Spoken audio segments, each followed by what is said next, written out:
మా సిరికొండ గ్రామ యువకులందరి కోరిక మేరకు ఛత్రపతి శివాజీ గారిని ప్రతిష్టాపించేందుకు ఇక్కడ ఈ ప్లేస్ లో వారి అందరూ అభిప్రాయం ఒక దాదాపు సంవత్సరము నుంచి ఎక్కడెక్కడ అనేది ఉండే కాబట్టి వారి కోరిక మేరకు ఈ రోజు ఇక్కడ అందరము సమావేశమై దానికి ఈ ప్లేస్ ఇక్కడ చూసి ఇక్కడ ఇయ్యాల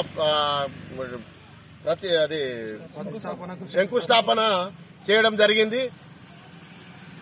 ఛత్రపతి శివాజీ గారు విగ్రహం కొరకు ఇక్కడ ఈరోజు చేయడం జరిగింది కాబట్టి వారికి యువకులందరూ కూడా చాలా సంతోషంగా ఉన్నారు. మరి ఆ అట్టి కార్యక్రమాన్ని విజయవంతంగా చేసుకోవాలని కోరుకుంటున్నాను.